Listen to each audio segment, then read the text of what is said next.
Artigo 62.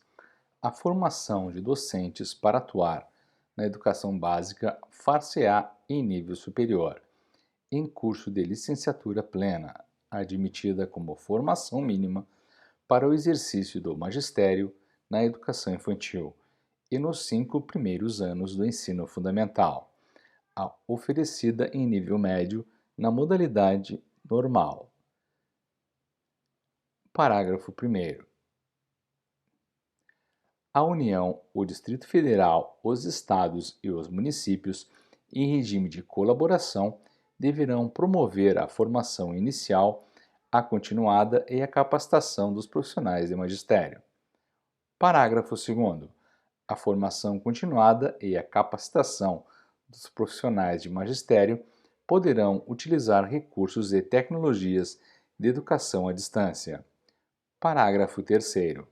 A formação inicial de profissionais de magistério dará preferência ao ensino presencial, subsidiariamente, fazendo uso de recursos e tecnologias de educação à distância. Parágrafo 4º. A União, o Distrito Federal, os Estados e os municípios adotarão mecanismos facilitadores de acesso e permanência em cursos de formação de docentes em nível superior para atuar na educação básica pública. Parágrafo 5º. A União, o Distrito Federal, os Estados e os municípios incentivarão a formação de profissionais do magistério para atuar na educação básica pública mediante programa institucional de bolsa de iniciação à docência a estudantes matriculados em cursos de licenciatura, de graduação plena nas instituições de educação superior. Parágrafo 6º. O Ministério da Educação poderá estabelecer nota mínima em exame nacional aplicado aos concluintes do ensino médio, como pré-requisito para o ingresso em curso de graduação para a formação de docentes, ouvido o Conselho Nacional de Educação. Parágrafo 8º. Os currículos dos cursos de formação de docentes terão por referência a Base Nacional Comum Curricular. Artigo 62-A. A formação dos profissionais a que se refere o inciso 3 do artigo 61 far-se-á por meio de cursos de conteúdo técnico-pedagógico em nível médio ou superior, incluindo habilitações tecnológicas. Parágrafo único.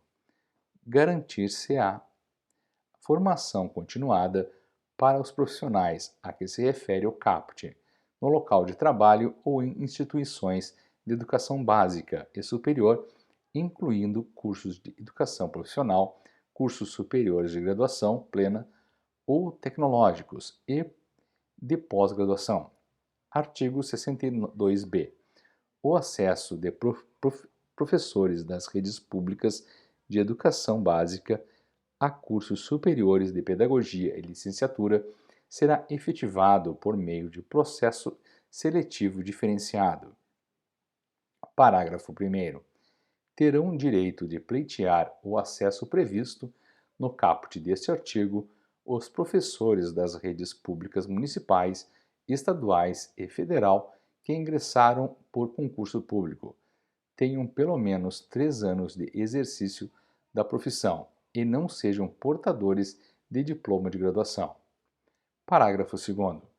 As instituições de ensino responsáveis pela oferta de cursos de pedagogia e outras licenciaturas definirão critérios adicionais de seleção, sempre que ocorrerem aos certames interessados em número superior ao de vagas disponíveis para os respectivos cursos. Parágrafo 3º. Sem prejuízo dos concursos seletivos a serem definidos em regulamento pelas universidades, terão prioridade de ingresso os professores que optarem por cursos de licenciatura em matemática, física, química, biologia e língua portuguesa. Artigo 63.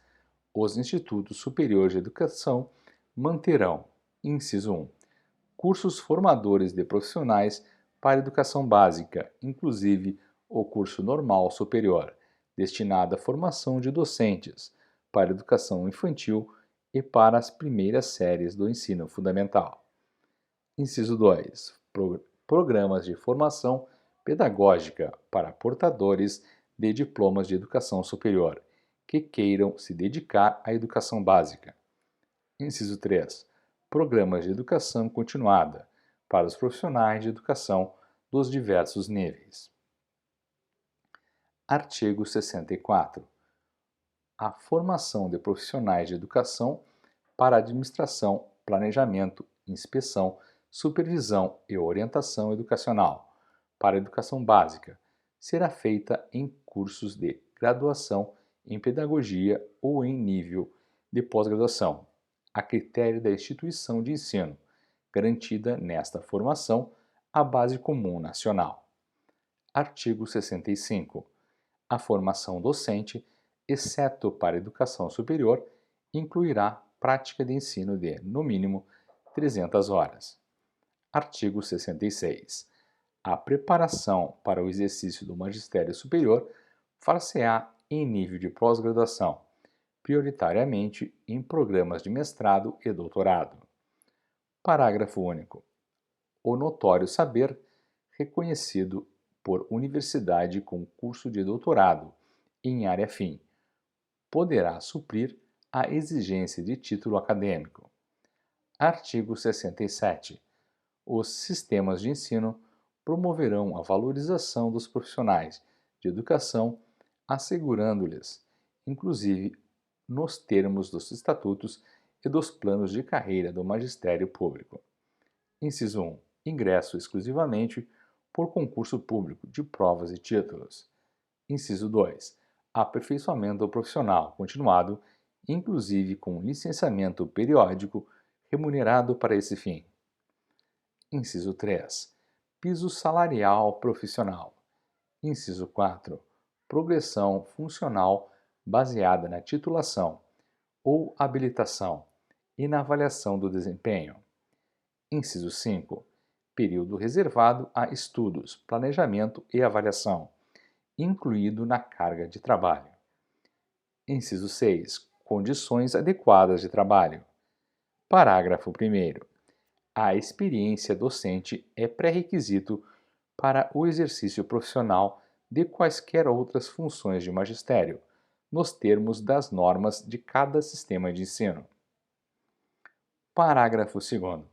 Para os efeitos do disposto no parágrafo 5º do artigo 40 e no parágrafo 8º do artigo 201 da Constituição Federal, são consideradas funções de magistério as exercidas por professores e especialistas em educação no desempenho de atividades educativas, quando exercidas em estabelecimento de educação básica, em seus diversos níveis e modalidades, incluídas, além do exercício da docência, as de direção de unidade escolar e as de coordenação e assessoramento pedagógico. Parágrafo 3º. A União prestará assistência técnica aos Estados, ao Distrito Federal e aos municípios na elaboração de concursos públicos para provimento de cargos dos profissionais da educação. Título 7. Dos recursos financeiros. Artigo 68. Serão recursos públicos destinados à educação os originários de: inciso 1.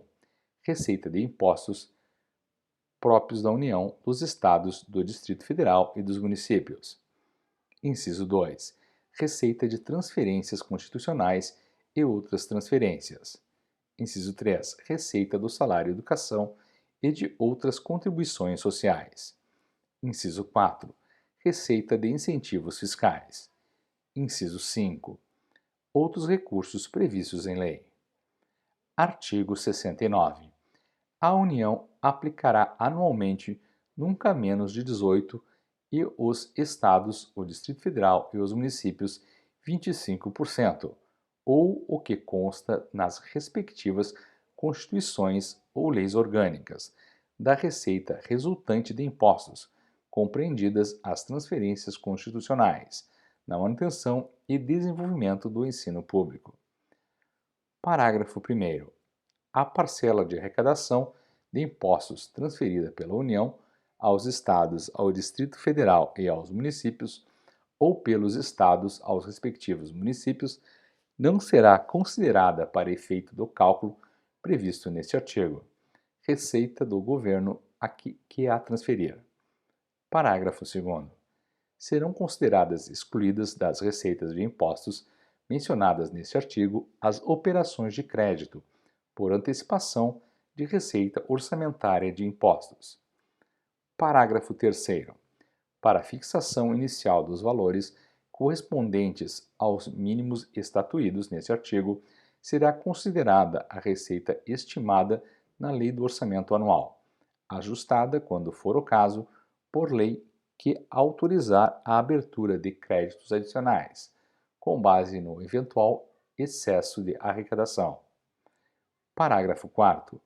As diferenças entre receita e a despesa previstas e as efetivamente realizadas, que resultem no não atendimento dos percentuais mínimos obrigatórios, serão apuradas e corrigidas a cada trimestre do exercício financeiro. Parágrafo 5º. O repasse dos valores referidos neste artigo do Caixa da União, dos Estados, do Distrito Federal e dos municípios ocorrerá imediatamente ao órgão responsável pela educação, observado os seguintes prazos. Inciso 1. Recursos arrecadados do 1º ao 10º dia de cada mês até o 20º dia. Inciso 2. Recursos arrecadados do 11º ao 20º dia de cada mês até o 30º dia. Inciso 3. Recursos arrecadados do 21º dia ao final de cada mês, até o 10º dia do mês subsequente. Parágrafo 6º. O atraso da liberação sujeitará os recursos à correção monetária e à responsabilização civil e criminal das autoridades competentes.